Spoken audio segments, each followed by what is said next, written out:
It's your boy and Guru in the house, back with another bang on video. Well, yes, this video is a special video. I did not actually wanted to create it, but I felt really sad about the whole, changing of the architecture of the club is concerned. Arteta and probably it's Edu, Raul Sanyehi, whoever is doing that. But yesterday we came to know about the 55 scouts. The scouting network probably are being redundant, so they will be losing their jobs. And probably it was about to hit it. Arsenal had to make it official before actually disclosing any new signings, or probably working hard on their signings.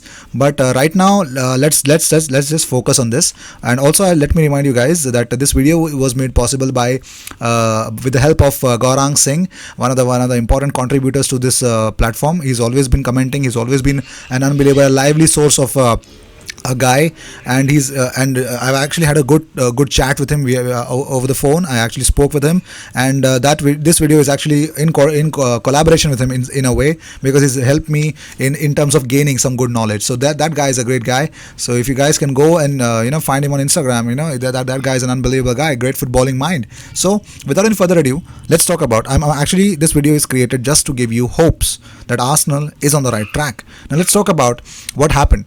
Senior scouts covering France, Belgium, Spain, Italy and Germany have also been told by Arsenal that they are no longer needed today.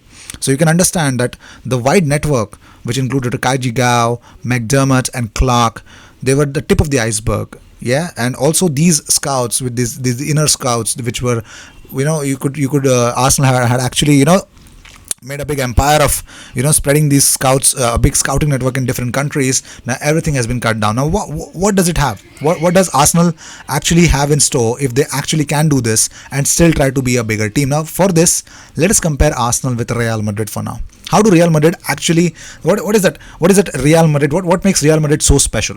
Real Madrid actually invested 100 million euros in the complex that houses youth team and first team players.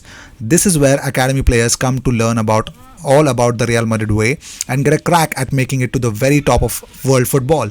It's not only about football though. Education is paramount, together with learning about winning on the field.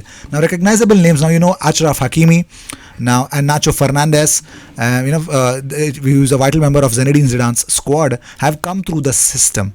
Okay, and also when you talk about the system, there is a lot of things. The pressure to win actually can become too much for some. Not every player will make it. As we all know, the other big names that have actually come through the ranks are Iker Casillas, Alvaro Arbeloa, and then there is Juan Mata, and there is current Valencia captain Dani Parejo, who actually came from this system. Now, the youngsters are often coached by former Madrid players who already possess the club's DNA, which includes Xabi Alonso, Raul, Guti, have all coached underage teams. Raul took charge of the under-15 side initially, and they went on to coach to Castilla. Both Alonso and Raul completed their UEFA coaching courses in the Spanish FAs. Now, Sergio Reguilon, who is currently on loan at Sevilla, is another example of a homegrown talent. Then there's Lucas Vazquez. Now, it is called as they don't name it something else, because Real Madrid name their whole this system as La Fabrica.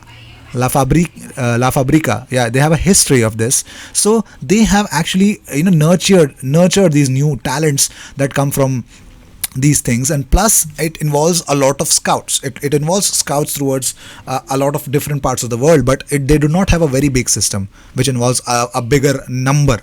Now let's talk about another club named as Shakhtar Donetsk.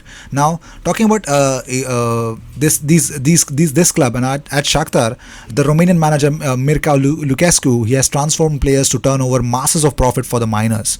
Now the Ukrainian outfit have a habit of focusing their business on the Brazilian market. Now what they do is they get Brazilian talent, they buy young, an area where there is undoubtedly bucket loads of talent.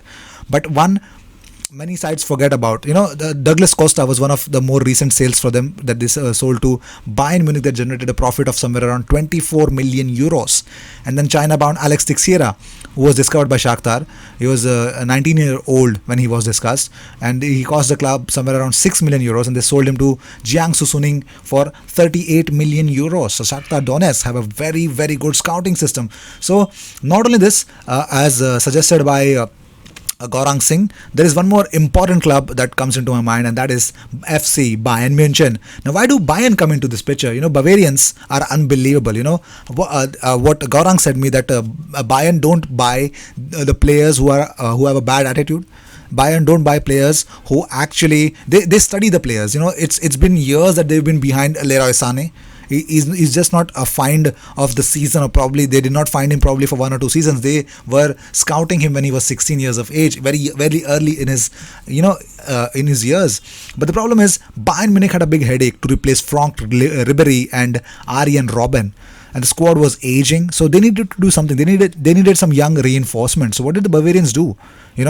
They have also a loan strategy which they got in James Rodriguez. Now they've got Felipe Coutinho from Barcelona. So they have not been exceptional, but have added a lot of dynamism in attack during their stay. So, but with more experience, Salihamidzic, has learned how to deal with these things. Now, from missing out on Hakim Ziyech, and then, Callum Hudson-Odoi did not happen. So what they did, they actually brought in talents like Alphonso Davies, Chris Richards, Jamal Musiala, Sarpreet Singh, Tanguy Kwasi, and lastly, the big fish that they were behind is Leroy Sané. Well, they snapped up the Schalke winger for £55 million, which is less than half of the asking price which the citizens had set earlier. How did that happen? The negotiations and everything. This is how the big clubs actually should work. They have a global scouting network. Okay, this is an area where the club has flourished a lot in recent years. Now, what they have done is build strong scouting networks all over the world, and are reaping rewards from this strategy. The Bavarians, through their scouting system, they went to the major soccer league (MLS). They got in Alphonso Davies from Vancouver Whitecaps for 18.75 million euros. Okay, that guy is faster than a tracer bullet. He's really quick. And then they actually. A lot of people actually raised eyebrows, but when they actually saw him under Hansi Flick, he won the Rookie of the Year award in the Bundesliga, and he's currently valued at 45 million euros, man. And not only this, let's talk about Chris Richards now, who is not at par with Davis in terms of development, but the former Dallas centre back has shown great promise for Bayern 2 in third Bundesliga. 3-point Bundesliga. So he's been unbelievable, and you never forget, you never forget that they got from New Zealand Sarpreet Singh from Wellington Phoenix in the A-League. So he has impressed Bayern, so Bayern scouts. So they recommended him and they got him, snapped him easy. And they also got talents like Jamal Musiala, Jeong Buyung, Jan Fiete Arp, Kwasi Okwere, and Leon Dajaku for their reserves. And they don't forget, they got Tanguy Kwasi from Paris Saint-Germain on a free. Unfreaking believable. And then we all know about Leon Goretzka, Niklas Sola. So you can understand that these guys, and even they have Alexander Nubel, who can replace Manuel Neuer in the future. So they have got every bit of talent that they can get. They had their setbacks, they had their problems, but somehow they got up, they got above it. They had to get this system right. Now let's talk about Arsenal. Arsenal are a business, okay? They are cutting 9% of their non-playing staff for now. That is normal for a business during these unfortunate times. In fact, it's quite low. A lot of companies have cut 50% straight away. It's horrible, yes, but that's how the businesses work. Okay, you've got to be ruthless.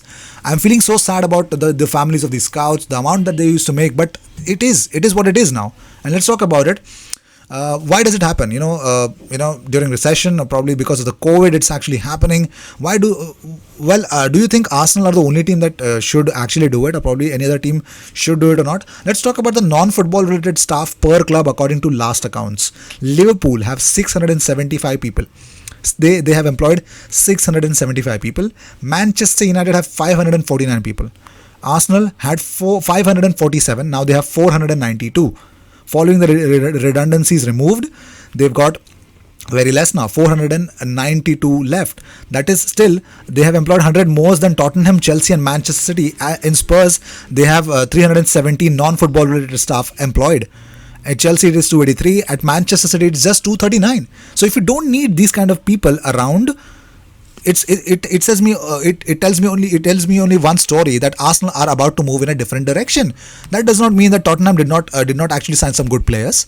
That does not tell me that Chelsea's scouting network is the worst, because they actually hire almost half of what Arsenal currently have after the redundancies. And Manchester City have 239 people actually working for them as scouts and other non-football related people. So do you think that they are not successful enough? They've been more successful than Arsenal since the golden era.